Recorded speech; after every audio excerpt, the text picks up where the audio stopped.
Hello everyone and welcome to Chapter 8 on the higher practice in the context of the lecture series True Dhamma Following in the Footsteps of the Buddha 2.0. This is the total chapter number 10 and the 8th content chapter. My name is Dr. Florian Lau and this is sadly the second iteration where I try to record this video as some delivery guy just interrupted me and I was only a few minutes in, but let's see. Maybe this iteration will be better. Usually I record everything in one go, but yeah. If I get interrupted, I have to splice the video and everything, which is not too nice. Anyway, as always, let us start with a short overview of today's content. First of all, we want to start with a short snippet about the Buddha's awakening, where we try to understand why it is actually quite difficult to become self-awakened. If you do not understand the difficulty of that process, it is very likely that you do not understand the true severity, the true meaning of the Dhamma that the Buddha was teaching. Once you understand what the Buddha was actually teaching, you will notice why it is so difficult. After that, we have story time number 8, and then we talk about the practice after stream entry, after attaining the right view and beyond. What must be done by one who has pulled the ultimate root of suffering, which is basically the ignorance of the Four Noble Truths. Then we talk a bit about overcoming sensuality for good, because even any seika, any person who is technically at least a stream enterer or beyond, has still some greed and some aversion and some delusion left in their experience, and they must eradicate that from all their actions, all their habits on the verbal, on the physical, and on the mental level. Then we talk a bit about overshooting the mark, or the various ways in which you can move too far or move too little in the direction of overcoming Nibbana. In the end, you can stall your progress for up to 7 lifetimes on end. In the end, you are destined towards Nibbana. There's no question about it, if you have attained the right view. But you can slow down the progress a bit by swimming against the stream, pretty much. And then we talk a bit about Nibbana, what it is, what it isn't, and try to analyze why the Buddha usually only talked about Nibbana in negative terms. Usually, he explained Nibbana not much at all. And there are reasons for that, and we will try to understand that. And in the end, we have a short summary, as always.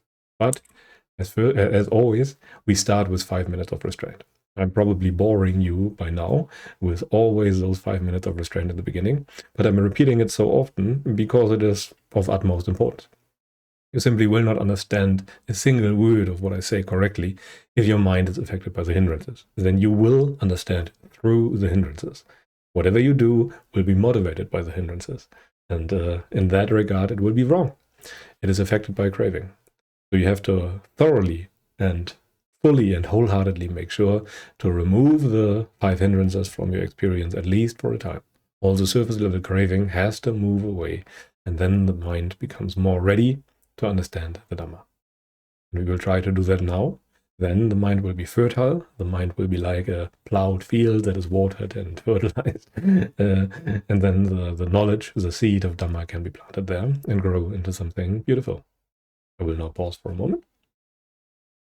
Now I assume that you are done. Okay, let us now continue with the Buddha's awakening. Why was the Buddha actually special? Why, or in what regard, does the Buddha offer something that all the other religions in the world, and I'm very confident in that, do not offer? What is so special about the Buddha's teaching? Well, first of all, the Buddha did discover something on his own, without the help of another person or another entity, that is invisible, that you cannot see, that goes against the entire grain of the experience of every unenlightened being. And not only that, he understood how to remove that by indirect manners, something that you cannot really see. And that is a true strike of genius, in my opinion.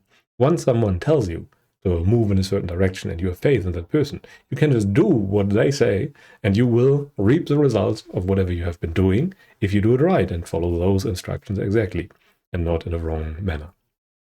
Once another person has discovered the Dhamma and started teaching it to you, the entire process is still very difficult, by the way, but it's infinitely more possible for an arahant to come into being. Well, that's probably a very bad phrasing, for an arahant to arise in this world, maybe, than it is for a self-awakened being to rise in this world. And it's even more unlikely for that self-awakened being to also be able or capable to teach that kind of liberation from suffering to anyone else. And this is what is, well, a Buddha, a self-awakened being that also teaches. And he further understood that not all pleasures are bad. He understood, as opposed to the ascetics of his time, that some kind of pleasure, namely is a pleasure that arises as a byproduct, so to speak, of not wanting or needing anything at all, is fine to have. You do not have to cultivate aversion or maintain aversion towards that kind of pleasure. And once you allow that, the mind will cool down from sensuality more or less on its own. And you just have to dwell for a limited amount of time in those jhanic states. And the result will be a full cooling down, which is what Nibbana is. And those people who understand how difficult it actually is to attain Nibbana on your own are very close to understanding the real Dhamma, because you kind of need to understand the Dhamma to understand how much of a paradigm shift the entire thing is. Those who understand know the Dhamma and the triple gem as the greatest treasure possible. But anyway, let us continue. Even after understanding the Dhamma, shortly after liberation, the Buddha stated that this Dhamma is subtle and hard to see, especially for a generation that is delighting in attachments, which is how he perceived his generation. And even more so, our generation is even more attached to sensuality and sensual pleasures. And as a result, the Buddha initially inclined towards not teaching at all. He had to be convinced by a certain Brahma god that teaching is a good idea, and that there are those people with little dust on their eyes who would be lost without the Buddha teaching them and leading them outside of this samsara. The problem is truly that the Dhamma goes against the grain of the world. If you just follow your natural inclination, if you just follow your intuition, there will just be more of the same. There will just be more samsara, there will be more cravings, there will be more clinging, and there will also be more suffering. And even further, the Dhamma is subtle, hard to see, and beyond mere reasoning. You cannot just think your way out of samsara. The insights that we are talking about here are experiential insights, experiential realizations. They are recognized experiences. You experience something in this world, in your experience, and realize the significance of that. You realize, understand, and see. You experience dependent origination. And no amount of thinking and pondering can do that for you. You really need the wisdom that the Buddha was talking about, which fully relies on the purification of the mind. It fully relies on virtue. Yet, in the end, the Buddha decided to teach anyway out of compassion after being convinced by this certain Brahma god. And as a result, the teaching still exists today. Well, that was the ultimate reason. And then there are all the small building blocks, all the people who contributed towards keeping the true Dhamma alive until today. Namely the Buddha, the Dhamma, and the Sangha, the triple gem that leads to the availability of the Dhamma right here and now. For those who wish to make an end of suffering, they can do it now, because of all the people of the past 2,600 years who made sure that the Dhamma would stay alive. And after the Buddha's liberation, Mara, the evil one, still followed the Buddha around for 7 years, trying to tempt him with sensual prospects, like a raven thinking that stone would be a lump of fat. Mara, the evil one, misconceived the Buddha to be someone who could still be swayed. But it was impossible. His liberation was perfect. He could not come back towards sensuality. And in the end, Mara lost interest and stopped tempting him. Unlike many people believe, and unlike many of the misconceptions that are existing nowadays, it is perfectly possible for an enlightened being to experience disagreeable sense contacts, which also includes disagreeable thoughts. So those things do not vanish at all. Yet you are no longer swayed by those. The attitude towards the entirety of your experience changes, and it becomes an attitude of non-craving that is unshakable. Yet, in the end, the Buddha was unbothered, but he was still for 7 years presented with sensual prospects, with things that would have triggered him in the past, until those too faded away, and the mind no longer presented him with those things. Okay, but let us now come to story time number 8. Well, the last years of the Buddha, where he lived, after pretty much 45 years of teaching, 2 very important events occurred, namely that both his chief disciples passed away, and shortly after he also attained Parinibbana. The deaths of Sariputta and Mahamoggallana occurred, if I remember that correctly, 14 days apart from each other. And Sariputta at that time was afflicted and gravely ill at the age of 84. and he attained final Nibbana right then and there. And a novice monk named Kunda brought the Buddha his robe and bowl and pretty much gave him the message. And Ananda, the personal attendant of the Buddha, was only a stream enterer at that time, and he was devastated. He has not been doing the work that he should have been doing, and as a result, he was experiencing still a degree of suffering. It would have been much worse if he was not a stream enterer, but you still experience suffering that is equivalent to the amount of craving that you still carry in you. It is much less than before, but you can still suffer. And upon that message, Ananda was greatly suffering. Yet the Buddha reminded him of the work to be done because he was lacking. He was always following the Buddha and thinking there were more important things than cultivating a mind of renunciation. And he reminded him to be an island upon or onto yourself, which is from Samyutta Nikaya, number 22.43. After that, the death of Mahamoggallana occurred 14 days after Sariputta. He too was 84 years old, and certain rivaling ascetics hired assassins to, pretty much to kill Mahamoggallana because he was offending them pretty much through certain speeches that he was giving. He was criticizing those ascetics of the past. I will not name them because they still exist today, and it's not too flattering to imply that they were doing this kind of thing. Yet in the end, Mahamoggallana was beaten nearly to death. But since his supernatural powers were so strong, he supposedly regained consciousness and died in the Buddha's presence. This is a commentarial, by the way, so we do not know if this is actually true. And all of this happened because he instigated the death of his own parents in his past life. He had to bear the burden of that karma, and he understood that, so he did not even try to escape those assassins. So as you can see, since he did not commit one of the gravest kinds of offenses, namely of killing your own parents, he was still capable of liberation. But there was still a strong karmic response. Certain deeds will produce pretty much immediate results, or in a very short time, let's say. Yeah. But anyway, there's still a bit of story left, but we will talk about that in the following 2 videos. For now, we talk a bit more about stream entry and beyond. First of all, a short recap of what stream entry actually is and what the different stages are that the Buddha laid down for us. And then we talk a bit more about what has to be understood further.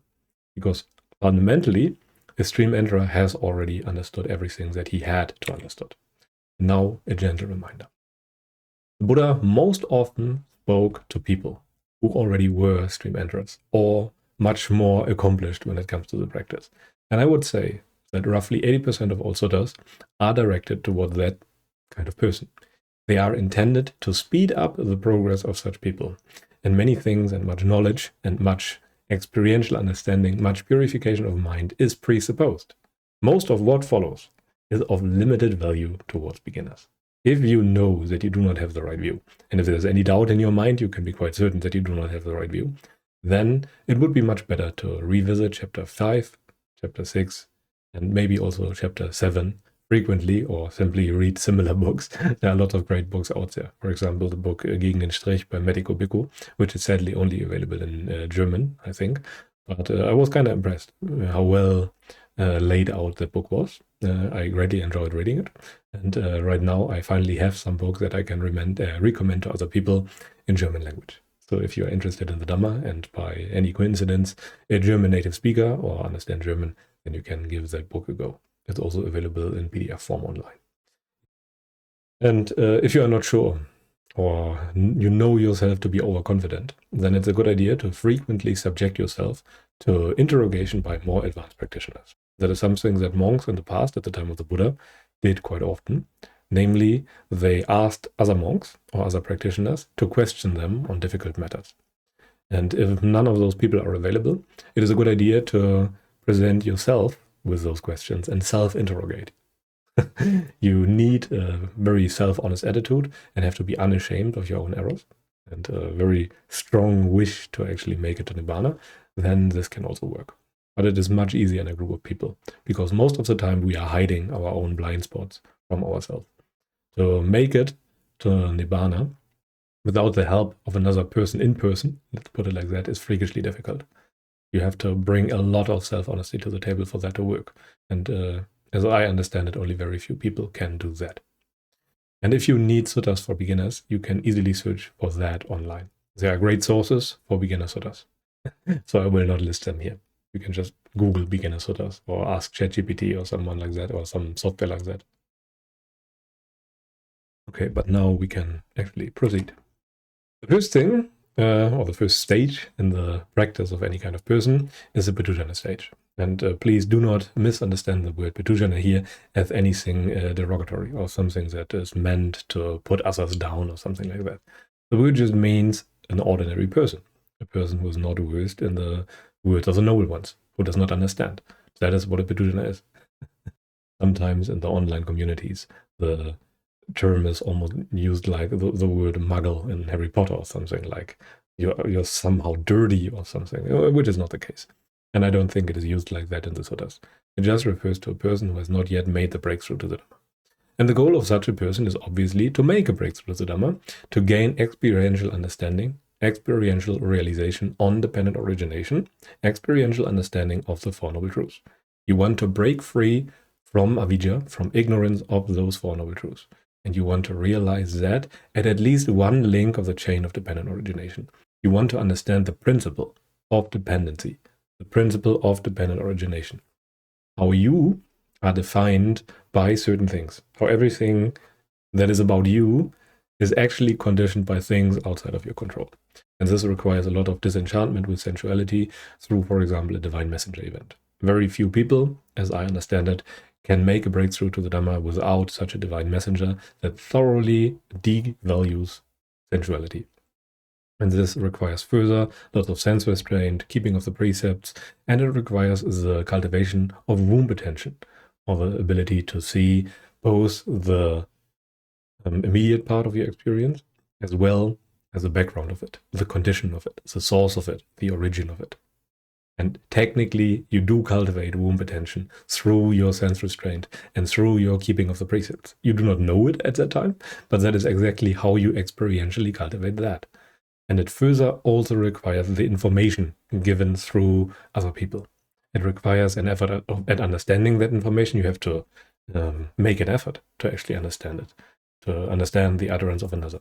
The words alone are not enough. You also have to contemplate and ponder the meaning and see what it means in your own experience. And that is pretty much your goal at the practitioner stage. And after that, there is sometimes, not always, the follower stage, where you are either a faith follower or a Dhamma follower.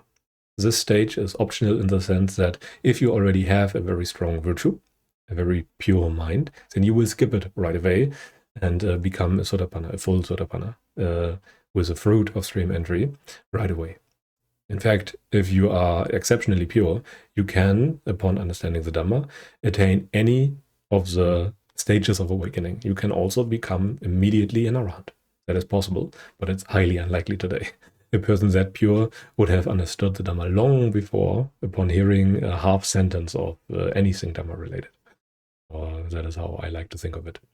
And the faith follower or Dhamma follower has an experiential understanding of dependent origination.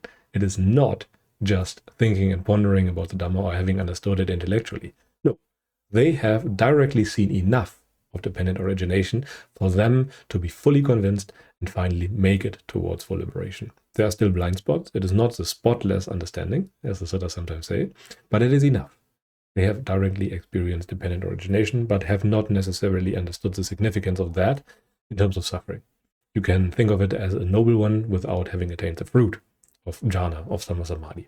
But they will attain stream entry in this very life, or at least on the deathbed, but they must further clarify consciously what must be done to make it to Nibbana. And they must also maintain their virtue and effort, otherwise they will only understand on the deathbed, which is not the best time, and they will experience lots of suffering before that. And in essence, they are still affected by doubt to some degree, but based on their vehicle, either faith or wisdom, intellectual understanding, they will make an effort. Period. And based on that effort, lots of work, determination, etc., such a person will usually understand or attain the fruit of stream entry long before death. depending on the time when they understood the Dhamma, but still, they will make it there. That's basically a guarantee that the Buddha gave to us. Then there's the stream entry stage, or a person who has had the fruit of stream entry. And he directly knows the peril of craving. He has understood the Four Noble Truths, and for them there's no room for doubt anymore. He has uprooted the deepest roots of suffering, and there is nothing that is exempt from that kind of knowledge. They have seen through the entirety of the 5 clinging aggregates. Yet they must still maintain their virtue to not stall. They cannot fall back, but they can pause and swim against the stream for a time. Yet they must still uproot the fetters, pretty much. And he has understood how to uproot and not just weaken or temporarily suppress. You can temporarily suppress craving for eons on end, so to speak, but it will always regrow. And they have understood instead how it actually stays away. And they have to apply the same principles as before, but replace weakening with uprooting. So the practice essentially stays the same, but it has a different meaning. It's higher practice, so to speak, even if that term does sound a bit arrogant to some people. Yet their job is to uproot sensuality and weaken lust and hatred, so to speak, to attain the next stage. Yet they must also further polish their vision of the 3 marks, so to speak, so that their actions no longer go against the principle of Dhamma. And this ultimately prevents low rebirth in the netherworld. After that, there are further stages, but those are irrelevant for now, I would say. The only thing that is important when it comes to that is that we gradually weaken sensuality more and more until it becomes impossible to go back to sensuality. And by impossible, I mean impossible. You cannot go back once you have become an anagami. We can also think of the entire process in terms of the 10 fetter model. And the things that fall away for a Sotapanna, the person who has attained the fruit of stream entry, is the belief in a self, separate self, something that is apart from the aggregates, watches everything from afar, stands next to experience, so to speak, as a controller and master and owner. They have seen the Dhamma, and as such, they are beyond doubt. And they have overcome the attachment to blind virtue, which is not just ceremonies or rituals in the common sense. It means that you are no longer thinking that your virtuous actions of body, speech, and mind alone will purify you. You have seen that more is necessary, that it is not just about cultivating the right kind of action, you also have to cultivate the right kind of understanding. And then you have the additional stages, the next 2, sensual desire and ill will. Those are weakened, barely weakened, but weakened once you become a Sakadagami, or in the process of becoming a Sakadagami, a once returner. You weaken those, and it culminates in strongly weakened fetters. Then the next stage will be the anagami stage, where sensual desire and ill will are completely surmounted, and you will no longer come back to this world of the senses, which quite literally means that you no longer become absorbed in anything sensual. This is what an anagami is. And the anagami still has to deal with the higher fetters, which is simply just lust for material existence or rebirth, lust for immaterial existence, the conceit I am, the feeling of meanness and experience, restlessness, the necessity to do anything at all, and ignorance or wrong assumptions about experience. In some aspects, the anagami has still not fully seen the 3 marks, so to speak. They have still some actions of theirs that goes against that very principle of Dhamma. In the first 3 fetters, just as repetition, the practitioner understands the difference between weakening craving and uprooting craving, and he understands that any kind of formal meditation method will never lead to any kind of long-lasting liberation. They understand meditation is just meditation, insight is something entirely different from any other practice. And they further understand that there is no external controlling self to be found in any part of experience. There is no stable self. Let's put it like that. And the practitioner is no longer influenced by doubt as a result, because he has seen and understood and noticed experientially that this entire way that the Buddha laid out works. So there is no longer any doubt when it comes to the Dhamma. They can still be hindered by doubt, but they are no longer fettered by doubt. And the hindrance for a Sotapanna, as an example, are much work, much sleep, and much talk. So they must continuously stay non-distracted from the Dhamma. If they manage to do that, they will make it to Arahantship in a very short time. But as of right now, it's actually kind of difficult not to be distracted by those things. And then you become a Sakadagami, if you purify your mind further and thoroughly weaken the grip of sensuality on you. You weaken lust and hate, and as a result, you cultivate the perception of danger to a degree. You understand that sensuality is actually dangerous. I mean, you understand that before, but you also convince your own heart of the very same understanding, of the very same knowledge, so that it no longer becomes triggered whenever presented with certain sensual prospects. And I would say that there's no clear cutoff point for the stage of Sakadagami, because what does it mean to have severely weakened lust and hatred? Well, on a bad day, you could still be triggered, as an example. And if you have a lot of bad days, you will be triggered quite often. But in the end, there has to happen quite a lot for a Sakadagami to be drawn back into the world of the senses. Yeah. And in the end, I do not see any real benefit in, well, calling that stage. It's meaningless. The practice stays the same. The strategy is identical. So why call yourself like that if you do not really know? But again, the entire attainment culture is not too healthy most of the time for most people. Sometimes it's useful if someone is inspired by it, but overall, I would say keep those things to yourself. Don't repeat the mistakes of other people and go around spouting that you are an arahant or something when clearly you are not. That is just good advice to some people. Anyway, after that, there's one more returner stage or non-returner stage, depending on how you want to see it, where you overcome lust and hate for good and will no longer be drawn back into the world of the senses. Lust and hate are destroyed. Cannot happen again. The future arising of lust and hate is no longer possible. And they have fully seen the danger in sensuality and could theoretically attain Nirodha Samapatti, if I remember that word correctly. But not everyone is inclined towards that. But theoretically, I would say you could diagnose, so to speak, the state of a Sakadagami, Anagami, by the ability to attain the perception, the cessation of perception and feeling, where only knowledge remains, so to speak. And an Anagami is basically an Arahant light. And there's very, very little dust remaining. And yet, there is still something. They are very, very pure by conventional standards, but there's still some work to do. They must fully destroy the 5 remaining higher fetters. They must fully destroy the taints. And the process from Sotapaddi to Arahantship is basically just the right view plus the destruction of the taints. And the taints are usually phrased as lust for sensuality, or kamasava, being, lust for being, or bhavasava, and lust, well, not lust technically, but ignorance, which is avijjasava. And we already discussed the uprooting of sensuality, or not necessarily the uprooting of sensuality, but the severe weakening of sensuality in the Samadhi chapter, in chapter 7, the last one. And now we also want to talk about the uprooting of sensuality. And an Arahant has seen Sankhara Dukkha fully. They have seen the suffering nature of all Sankharas, the impermanent nature of all Sankharas, and they have polished as a result the 3 marks as a vision of the Dhamma, so to speak, like a conch shell. For them, this statement applies. This is not me. I am not this. This is not for me in all situations. In every possible way, they have understood that in the entirety of their experience. No matter if you view your experience through the lens of the 6 senses or the 5 aggregates or Nama, Rupa, and Vijnana, it's always the same. They have fully understood it. And once the passions are gone, right knowledge arises with right liberation as a result. There comes the knowledge, it is liberated, so to speak. Yeah. And when it comes to progress, there are a certain number of catalysts that can speed things up.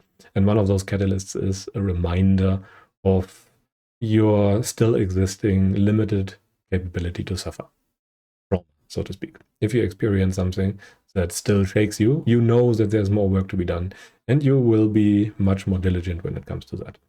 This will be a very common example, but if a relative dies, then you will likely notice that you were not as free as you thought you were, simply because the emotional attachment to relatives can be quite strong. Or it can be as simple as a pet or an animal dying. That still reminds you, oh wow, I took up responsibility for this being and now it's dead. And maybe I have not done enough or something like that. It can really shake you. And that reminds you of the work to be done, and you will very likely,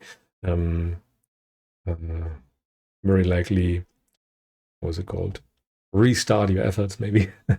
And the Buddha even scared quite advanced practitioners quite often to arouse their energy and refocus on the practice, because this very little suffering that people experience after stream entry can make them lazy. Yet there is still work to do, and the mind needs, usually at least, an immediate problem to get to work. Once it's very simple, very direct. You are suffering right now, and thus you have to work on the problem of suffering. Once that is gone, things can slow down a bit for some people. But we don't want to wait for catastrophes to happen. We want to prepare in advance, which is what this practice is all about. We want to prepare for the worst. And difficulty, in that sense, is a catalyst for spiritual progress. But you should not seek out difficulty. There will more than enough will happen in your life that will shake you and will come left-handed, left-sided. I'm always not good with those idioms in English. But anyway, things will happen. You don't have to create problems for yourself.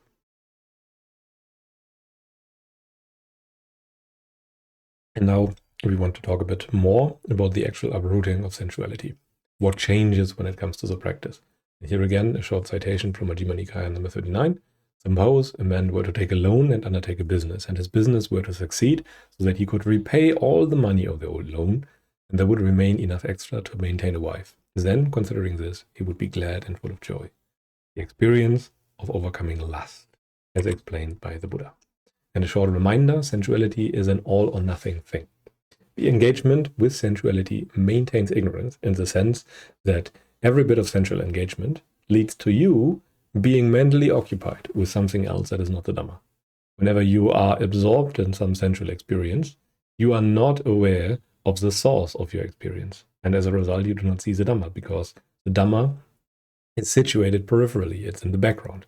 When you are occupied with the foreground and lose sight of the background, you cannot practice a Dhamma. It's that simple as that. And when you are doing actions of sensuality, the result will be that you are not doing actions of Dhamma, so to speak. And sensuality just means that you are addicted to engaging with sense objects. That is sensuality on the most fundamental level. It is the most general of all addictions. The addiction to engage with whatever the senses throw at you. And overcoming sensuality thus means overcoming all addictions, all possible addictions at once. And it truly is an all or nothing thing. Accepting some things as pleasant means that everything else is lacking or worse in comparison. And craving for any kind of feeling is bad. Good feelings are bad when they stop, bad feelings are bad when they are there, and neutral feelings are bad when they are not known, which is a default case. For a practitioner, an unenlightened person, or a person who is not a samadhi attainer, they cannot really distinguish between the bad feeling and the neutral feeling. For them, it's kind of the same. And overcoming sensuality requires going against the stream, going against the grain. You have to invest a lot of effort. Effort is mental, by the way, to go against that. It's like overcoming an addiction to heroin. It's difficult. Technically, you just don't have to take the drug, which should be an easy thing, but mentally, it's not an easy thing. It's not an easy thing at all. And in essence, you want to be able to see both those things here at once. You want to see the two phases of pleasure. As an example, pleasure is kind of conditioned by craving, which is painful, but we choose to look away from that. In essence, we only look at the image of the two faces or the ways in the middle, but fail to see the background, which conditions the pleasure. So we fail to see the painful nature, the painful source that makes us go towards sensual objects. We fail to see that, and as a result, we are drawn towards sensuality. And the same was true for the Buddha too. He too said, "So long, monks, as I did not directly know, as they really are, the gratification in the world as gratification, the danger as danger, and the escape from it as escape, I did not claim to have awakened to the unsurpassed perfect enlightenment. But when I directly knew, as it really is, the gratification in the world, you can say the world of the senses, as gratification, the danger as a danger, and the escape from it as the escape, then he did claim to have awakened to the unsurpassed perfect enlightenment." Then it occurred to him, the pleasure and happiness that arises from the world of the senses, this is a gratification. That the world is impermanent, suffering, and perishable, this is its drawback. Removing and giving up desire and greed for the world, this is the escape. When I did truly understand the world's gratification, drawback, and escape in this way for what they are, I announced my supreme awakening in this world. The knowledge and vision arose in me. Unshakable is my liberation of mind. This is my last birth. Now there is no more renewed existence. This is from Anguttara Nikaya, Book of the Threes, number 103, in case you want to read it up for yourself. In essence, the thorough devaluing of sensuality could also be phrased as the development of the perception of danger in sensuality. We wrongly see pleasure as not painful due to our own ignorance. By being absorbed in our sense objects, we fail to see that the pleasure of craving that we will experience once we get what we want, so to speak, is conditioned by pain. Sense pleasure is always accompanied by craving for something impermanent, and it can't be uprooted by mere wanting or reasoning. It's not a matter of willpower. You have to directly see the present danger in going towards that very thing.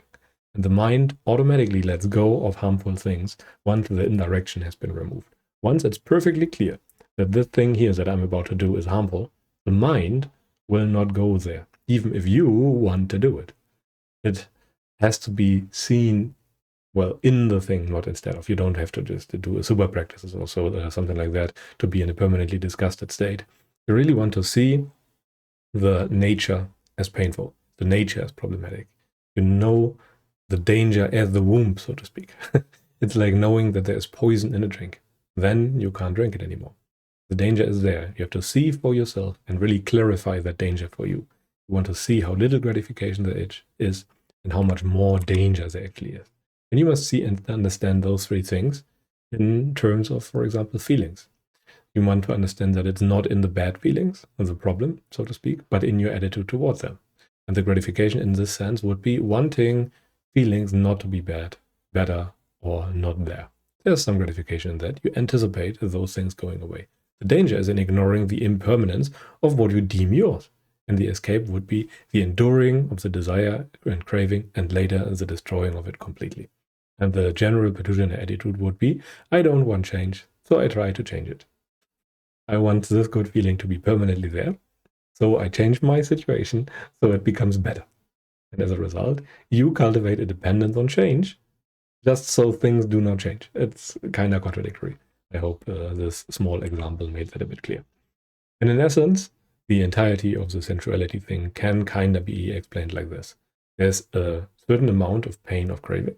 And this pain of craving or suffering, which is kind of what it is in relation to something that you want to attain, for example, smoking in this case. And the pain is usually big enough so that we go towards the pleasure of sensuality. And the tricky part now is that sometimes things in themselves are agreeable, and there's also craving towards something. And as a result, we willingly become addicted to that, simply because we do not see a problem with that. We think, yeah, it's fine. I mean, why shouldn't I go for that? It feels good. And it does sometimes. But in the end, it is still conditioned by craving. The experience can also be nice in and of itself, as in accompanied by a good feeling. But the problematic part of it is the craving. The craving is a poison that poisons our experience and makes it, problematic. And we just want to remove the poison. And this is just Mara's bait, so to speak, because there are actually good feeling things in the world that we crave for. And in the end, you really want to have an experience that is akin to touching the hot stove. And just think about it. The only way for the human mind to give up lust for some agreeable things is to rewire the mind to perceive them as painful, if they are factually painful. And in the case of sensuality, they are.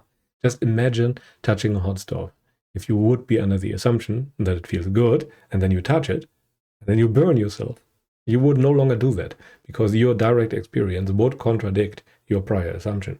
And once you see, oh, this thing I'm about to go for is truly conditioned by craving, this time too, I usually ignore that, so to speak, but now I look directly at it. Now I know that it's conditioned by pain. And now I know that more pain will follow if I give in now. Then you won't do it anymore. The human mind immediately learns to not do that again. You won't touch the hot stove a second time. Your heart will simply not do it. It does not want to suffer with you. Yet luckily, sensuality is indeed painful. We just choose to look somewhere else. We look at the reward. We look at the carrot at the end of the stick, so to speak, and thus misconceive sensuality which is painful, as actually pleasant. And the mind, once we notice that, starts shying away from it automatically. And this is amplified, so to speak, by jhana, as you now know, okay, there is something better. Yet, I want to remind you of the fact that it is not a replacement kind of pleasure, which is very, very important. You don't get a superior kind of pleasure or anything like that. You go beyond pleasure.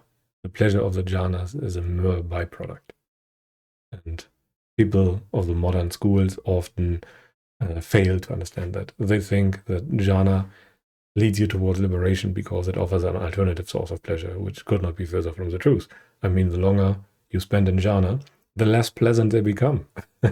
Yet, the more healthy you become in terms of your mental state, the more the suffering goes away and stays away, which is even more important.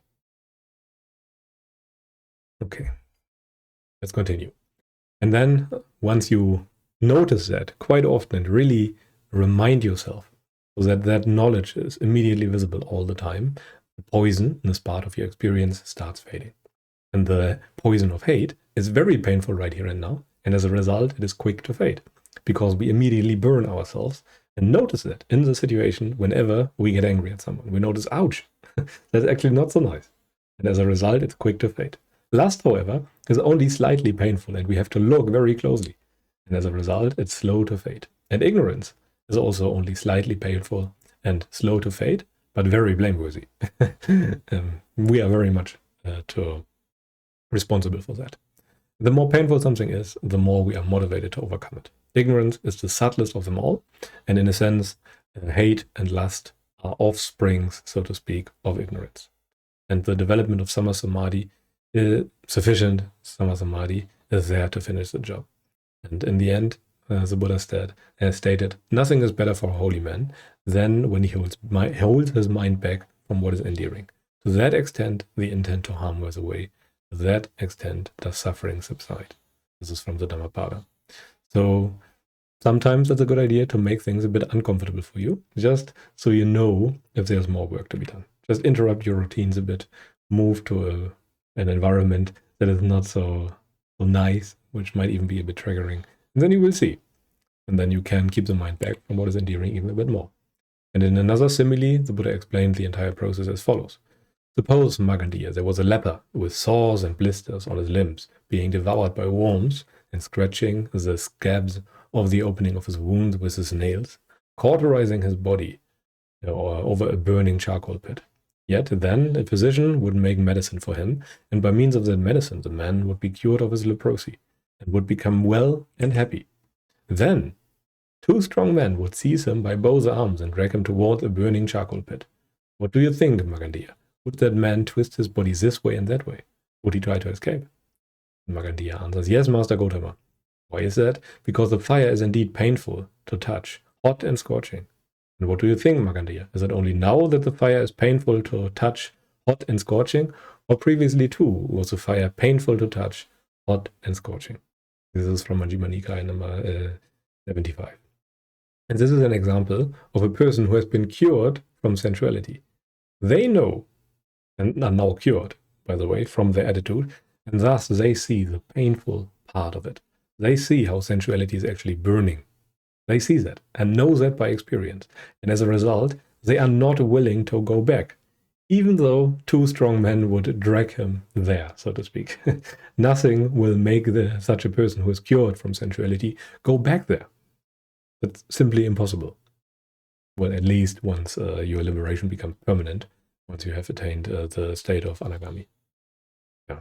It's a bit like, in another way of looking at things, like playing children. For a normal one, career people and people with worldly obsessions, people with obsessions about politics or things like that, are like children playing in the dirt. Or even worse, I think the Sutta said, children playing with feces. They take a certain amount of enjoyment from that, and the only thing that you can really have or do is have compassion with them and hope that they will grow out of it. It's tough to make this not sound conceited, I will admit that, but you simply know that there's something that is superior. That all that striving that usually people are following is meaningless. What they value and hold dear to their hearts is actually painful. It's the poison They are harming themselves. They are keeping themselves in a maimed and injured condition. And you see that. But you also know that not much can be done about it. They have to see for themselves that it's actually not worth it and that there's nothing to be gained. Yet there's no greater value than liberation. But be careful. Mere virtue has the same look and feel for someone who does not yet know and see.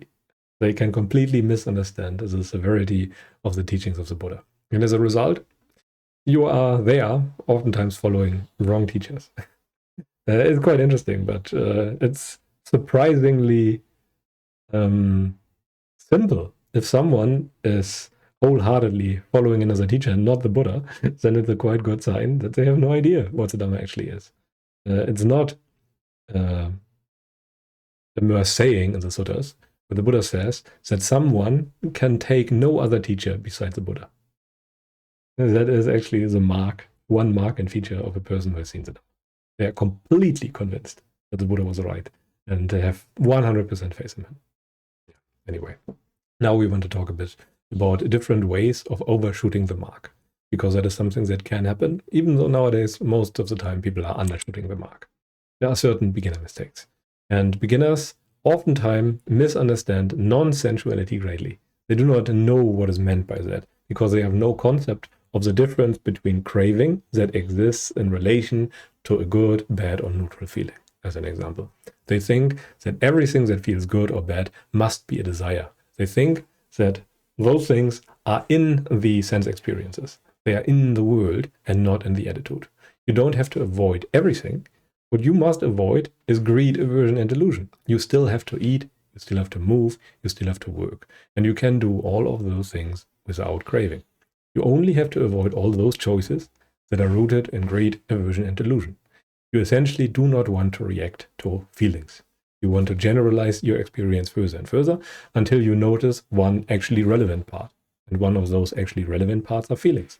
And then you can kind of ignore everything else. And you just have to watch that one thing, namely the feeling. And that's comparably simple. It kind of is a gateway to the mind.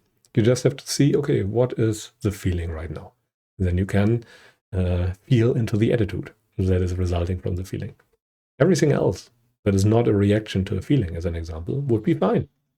This requires a good experiential understanding of what feelings or craving even are. And it's kind of impossible to do that accidentally. It simply is not possible. And then you want to resist craving when it is there, and maybe even contemplate impermanence when the neutral feeling is there. So once you have thoroughly reduced greed and hatred, the contemplation of impermanence in relation to the neutral feeling kind of becomes available. And the Buddha kind of explained the entire thing in the simile of the deer herd, the different ways in which you can over and undershoot. And it goes as follows. Bhikkhus, a deer trapper does not lay down bait for a deer herd intending thus, may the deer herd enjoy this bait that I have laid down, and so be long-lived and handsome and endure for a long time. A deer trapper lays down a bait for a deer herd intending thus, the deer herd will eat food unwarily. They are occupied with something else that is not so important. By going right in amongst the bait, then I have laid down. By doing so, they will become intoxicated. When they are intoxicated, they will fall into negligence. When they are negligent, I can do with them as I like on account of this bait. And this is a designation for Mara, the evil one.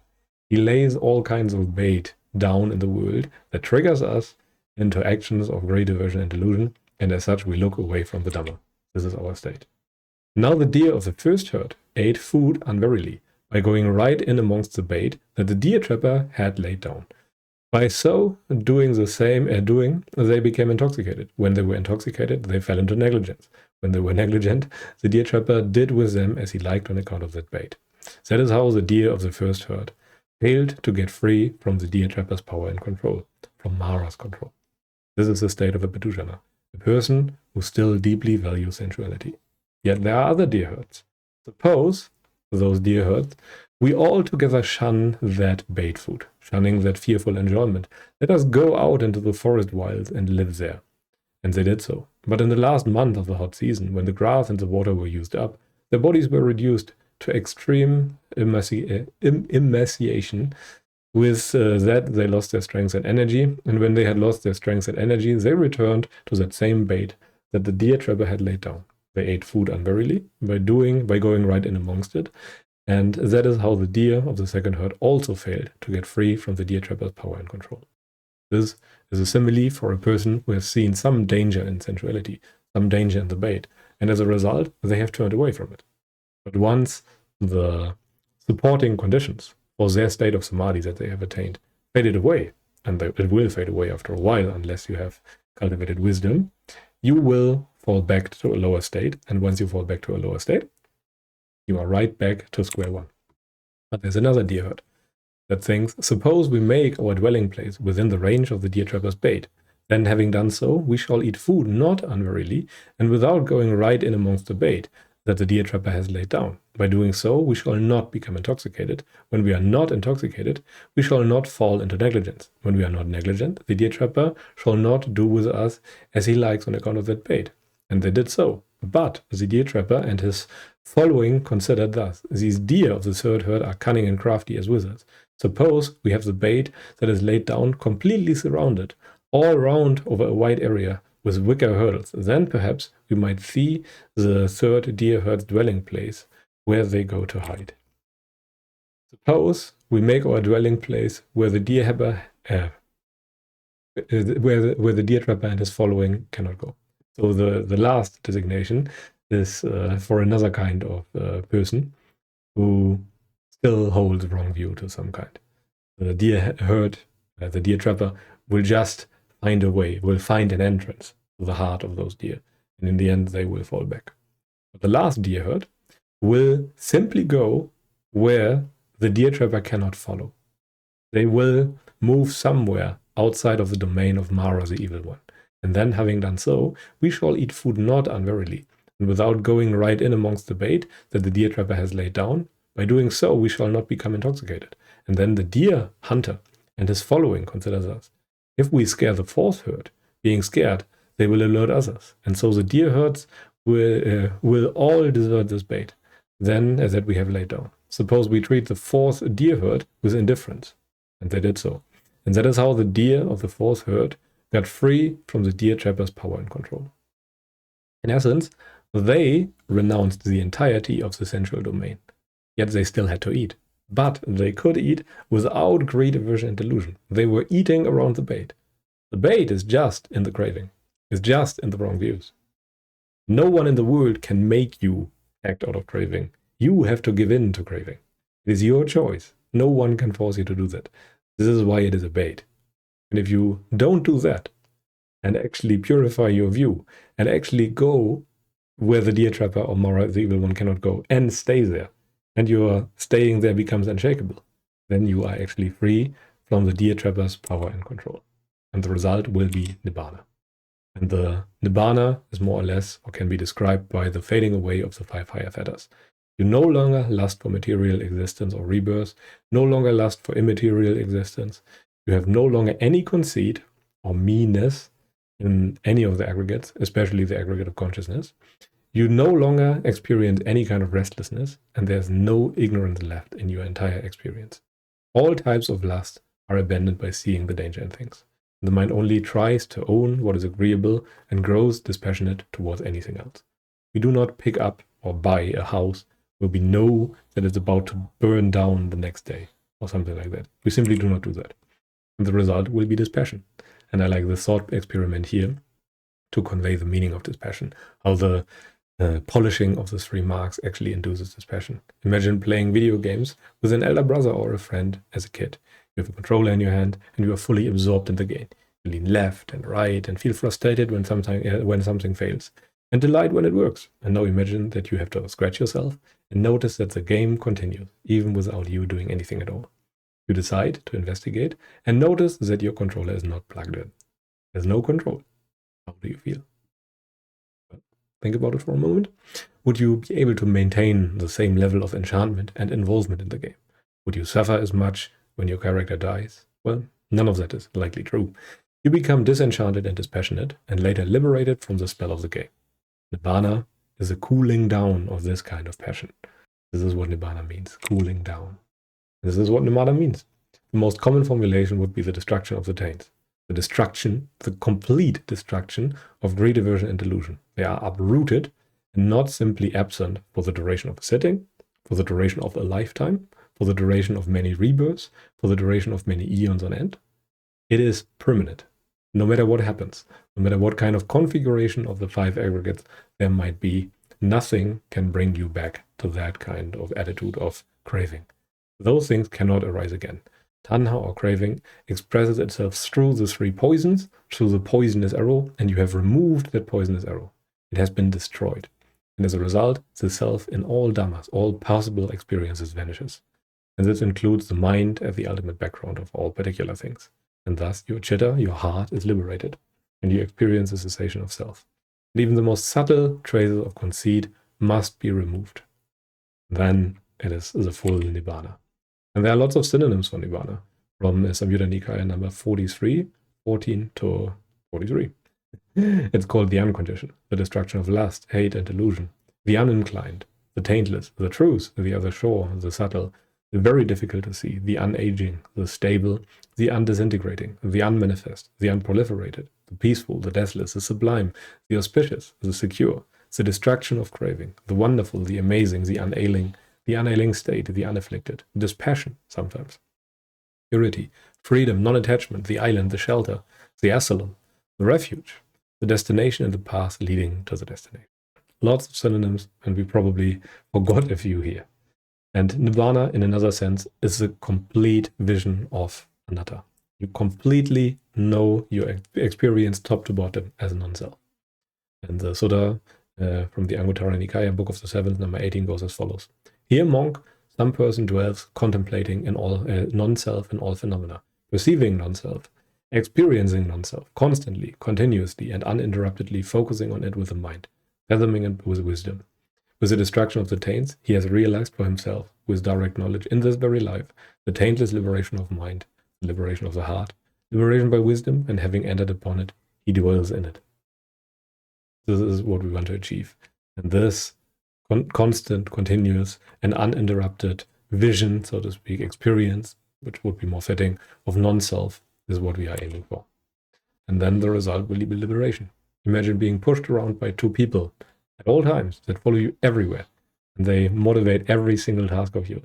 No matter where you go, they force you to do so. Is this a nice situation to be in? This is how the Buddha explained our regular mode of existence, with bondage, being fettered, or slavery. Most of our behaviors are driven by the pressures of craving. We are forced to do this or do that. We are forced by our feelings, by our attitudes of craving, to do all those things. And you can compare craving to 2 bullies, to 2 taskmasters standing behind you. One of them wielding a whip, constantly threatening you, and the other sweet-talking you with future rewards and pleasures. And all your life, you follow all their commands and never question them. Why? Because it's the easiest thing to do. You immediately get some peace if you do what they say.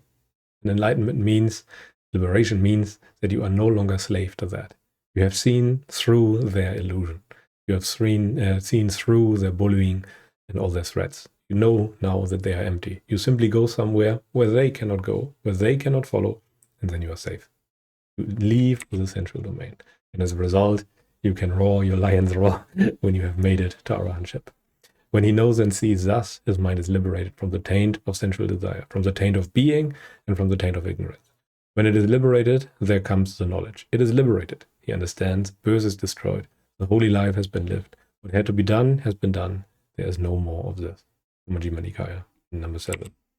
And practically, Nibbana means the mind can no longer be contacted or pressured by feelings. Never again.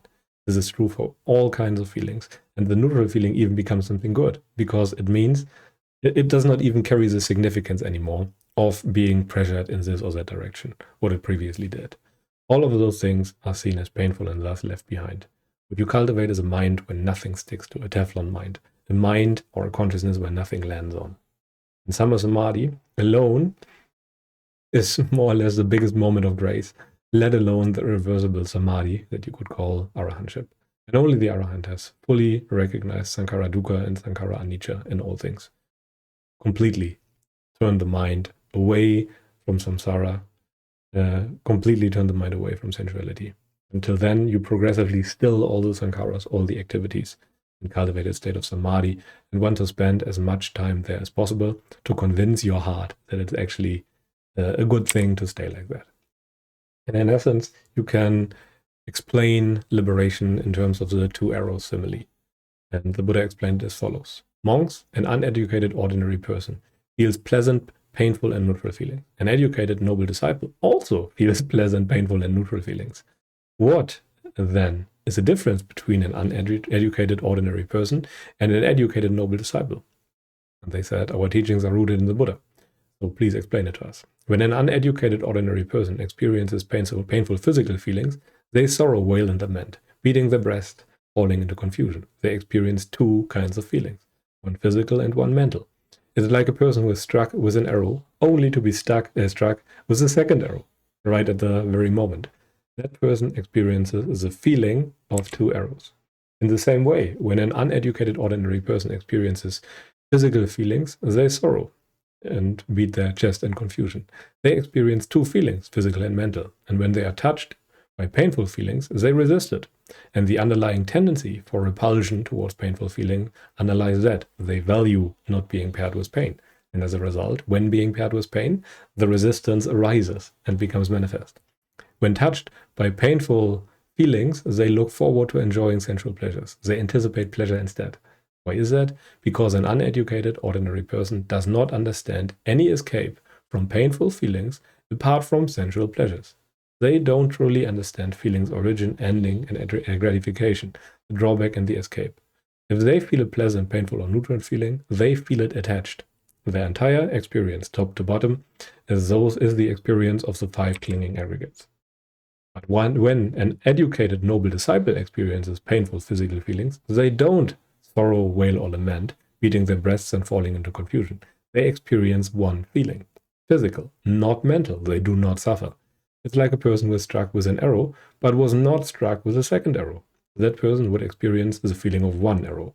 When they are touched by painful feelings, they don't resist it. They do not crave against it. They don't look forward to enjoying sensual pleasures. If they feel a pleasant or painful or neutral feeling, they feel it detached. This is the difference between an educated noble disciple and an uneducated ordinary person. From Samyutta Nikaya, number 36.6. Very important sutta, in my opinion, that highlights the difference in experience of an Arya in contrast to the experience of a Bhikkhu. An Arya, no matter how low the attainment is, no matter how strong the defilements still are, they feel detached as their default mode of being. Feeling has become something entirely different compared to before. And as a result, Aryas cannot do certain things. And I think the Buddha named 10 things, or 9 or 10 things overall, that they cannot do. Among those are things like they cannot take any sankhara as permanent or pleasurable and things like that.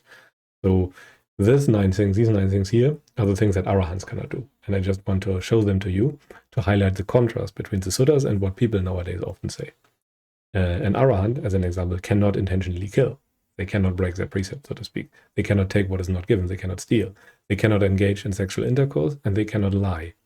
They cannot consume hoarded things as before, and they cannot have biases of views based on desire, or biases of views based on aversion, or biases based on fear, or biases and views based on delusion. And those are the superpowers of an arahant. And as you can see, they cannot break many of the precepts anymore.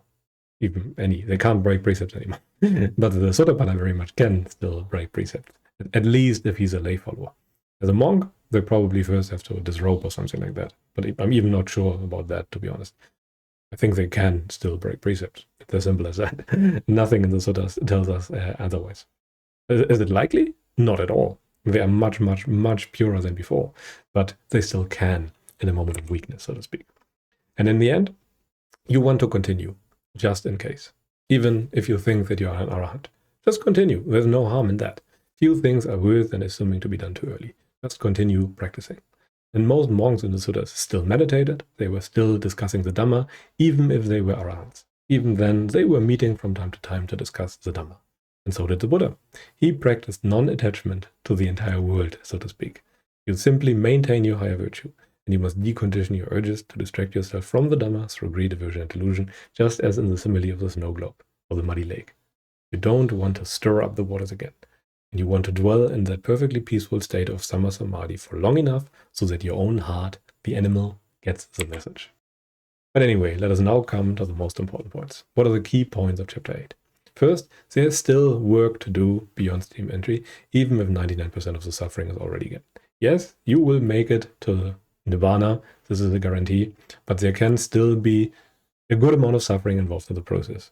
As you see from the example of Ananda, who still suffered greatly when Sariputta died, as an example. And a stream enterer still has to overcome sensuality and the other fuels or upadanas, the other taints, the taint of being and the taint of ignorance. And to do that, they have to cultivate the perception of danger so that they can enter a state of sama samadhi, which slowly erodes those taints away. They're simply not there, and the heart gets the message more and more that it's better like that, and it will no longer trigger you into going back. And you have to integrate everything into the context of already present things. You want to see the sankhara anicca and sankhara dukkha in all things and have to polish that perception, develop that perception in everything. And Nibbana in the end is nothing mystical. It is just the complete ending of greed, aversion, and delusion, the complete destruction of the taints, never to arise again, the perfected perception of non-self, the experience of cessation, Nibbana, emptiness. The Buddha taught many different ways to reach the final goal, depending on one's inclination and character, and one's culture and prior knowledge and all those things. But anyway, I think that's enough for today.